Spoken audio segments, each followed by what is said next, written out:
And I'm going to talk today about a couple of things, maybe more tactical and real, even deeper examples in the organization. But I'm a process information officer at General Motors, and you'll learn what that means here in a minute. And I'm also a CIO at General Motors for Asia Pacific, in fact. So this is my region. This is my home. I spend probably 2-3 weeks a month in Asia somewhere in my due roles. And I think it's, Ralph gave me this job a little over 2 years ago, said, help me out, 3 months max assignment in Asia, and I've been here over 2 years. It's a very interesting opportunity. I think I'm the only person in General Motors, in fact, that's ever been a CIO and a PIO, and I've had that opportunity at the same time. So some days I get up, I don't know who to fight with, and you'll understand what that means in a minute. I think the organization and the governance and what IT's role is, varies depending on the size of the organization. We'll talk a little bit about GM. I'll give you a feel for the challenge there. We'll talk a lot about the IS&S organization because I think a lot of the success that Ralph's had at GM is because of the organization.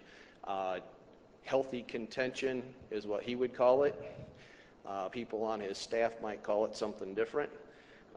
But there's definitely a lot of tension in the organization. I always say you can have that tension at the end when you try to do it, or you can force it up front and let it be productive. And at GM and IT, we definitely force that tension up front in the process and get it on the table. One thing's for sure, if the room agrees we're going to do something, it will happen. IS&S and the business strategy alignment, process information officers, chief information officers. Now, we went through a transformation phase. We're still putting some of the final pieces of that in where we helped the business drive some transformation. We're really trying to get in front of some innovation things. I'll give you an example of what that is from my PIO perspective in global product development, in fact. And then the challenges and opportunities, the globalization. I think GM's pushing the globalization here to a new level. A lot of people in the room probably say, well, we're a global company. I'll tell you what I think a global company means. And then the role of information technology. First, we're big. We've got 180 some plants in 33 countries. And why is that important? One day the business wakes up and says, I want to build anything anywhere. That means something to IT. GSSM, our global sales, service, and marketing organization, is a very complex business with 16,000 dealers around the world, 70 parts depots, 60 million customers. So we're just trying to get the feel for GM here, and if we can't break it, then it scales. In supply chain, 3,200 suppliers, down significantly, by the way. 20,000 new parts a year put into the business, 160,000 total part numbers, and you can see a $7.4 billion of logistics bill, 340 seaports where we're shipping inbound and outbound parts, $86 billion worth of direct material buys, 82 tons of parts a day. Global product development.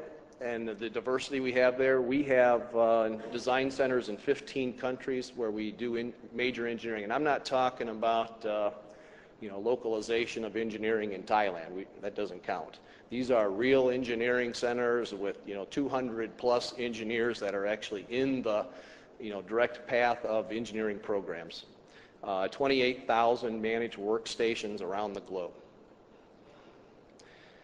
And by the way, when the individual that's a head of global product development gets up and says, I want to engineer anything, anywhere, and be able to move it whenever I want, that also has some meaning for IT.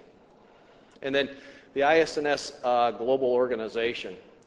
We talked about CIOs. I sort of call those the verticals there on the top. If you look, so the CIO AP, I'm in the box there. I work for Ralph, who's the CIO of General Motors, and I work for the president of Asia Pacific, Nick Riley. On the left side, I call them left-siders or horizontals, you'll hear me refer them to. I'm a process information officer, so I drive global processes across the globe. In that role, it's basically my job to make everything the same for global product development everywhere in the world. So those 28,000 workstations, it's my job to make them the same everywhere and put the tools on them the same so we can share engineering designs and workload across the globe. And in that role, I work for Bob Lutz, who's the head of product development, and Ralph.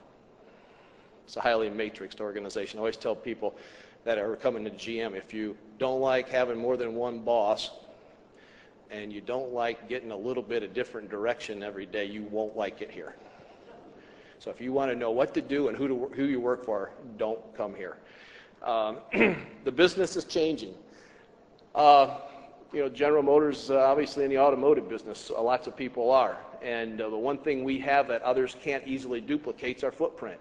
If there's anything the previous slides showed. 180 plants in the world, we have a huge footprint. 19 engineering centers, we have a big footprint in product development. We've never leveraged that footprint in the past. Everybody sort of did their thing. The regions ran their empires. In many cases, the countries underneath the regions ran their empires. Product programs were decided by country managers or regional managers. Where we were going to build it got decided at that level also. So if you were going to build a new car or engineer a new car for Asia Pacific, you sort of can guess where it was built at, right? Where it was engineered at. Now we're looking at the whole global footprint from our facilities perspective and from an engineering perspective and optimizing that footprint around the globe. So globalizing to drive our business performance is one of our key business things. Leverage that footprint that nobody else can easily duplicate. Address the emerging markets, obviously, and drive our cost structure down to where it needs to be from an automotive perspective. This is a slide I think it's important. I showed it at an IT event, actually. And it sort of says if you've always done it that way, it's probably wrong. We have a unique opportunity right now in IT, and this is about a year old, so we're way down this path. The rebirth and transformation of GM. And the car I showed on the front cover is a car that Rick Wagner just showed not too long ago at the auto show. It's our new electric hybrid plug-in vehicle. It's targeted 100 plus miles to the gallon. So we're really, truly inventing General Motors and how we'll work in the new world. IS&S is key to that rebirth and the transformation of General Motors. Things that, I always say, people right now at GM, especially in the IT group, and we're probably more global as an organization than any of the organizations in GM. And things are pretty tough right now if you're in the business because, I always say we tilted the organization on the side, right? We're giving power to those horizontals. We're telling the verticals to keep running the business, but Bob Lutz is going to decide now what product programs we're doing. So if somebody wants a new product program in India or Thailand or Australia, it has to come from Bob. You just can't go do it. Times are tough. There's now that healthy contention that Ralph has put in his organization in IT from day one is now getting put into business. And I'll tell you what, it's tough right now. And the other thing is, those things that come too easily just as easily go. And this is tough times right now.